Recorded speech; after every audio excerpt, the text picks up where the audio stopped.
Dommati Sambaiah TPCC ఉపాధ్యక్షుడు, అట్లాగే వేం నరేందర్ రెడ్డి ప్రభుత్వ సలహాదారు. వీళ్ళిద్దరి మధ్యన పోటీ.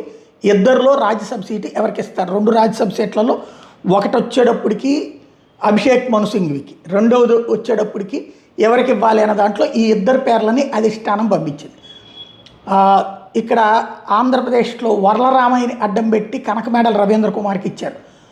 అగ్రకులాలకు ఇచ్చేటప్పుడు దళితుల పేరు ముందు పెట్టి ఇవ్వడం అన్నటువంటి సంప్రదాయం ఇక్కడ జరిగింది. అలాగే ఇప్పుడు అక్కడ కూడా దొమ్మాటి సాంబయ్యని అడ్డుపెట్టి వేం నరేందర్ రెడ్డికి ఇస్తారు. ఎందుకంటే వేం నరేందర్ రెడ్డి తెలుగుదేశం నుంచి వచ్చినవాడు, ప్లస్ రేవంత్కి ఆప్తుడు.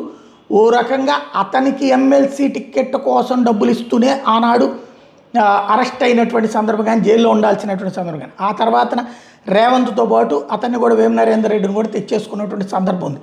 వేం నరేందర్ రెడ్డి ఎంతైనా ఖర్చు పెట్టగలడు, అధినాయకత్వానికి డబ్బులు అక్కర్లేదు, కానీ ఇప్పించేటటువంటి వాళ్ళకి అవసరమైనటువంటి పరిస్థితి ఉంటుంది. కాబట్టి ఏం జరుగుతుంది? అధినాయకత్వం వైపు నుంచి చూస్తే దొమ్మాటి సాంబయ్యకి ఇవ్వడం సబబు, రేవంత్ వైపు నుండి చూస్తే నరేందర్ రెడ్డికి ఇప్పించుకోవడం అవసరం. ఏం జరుగుతుందో చూడాలి.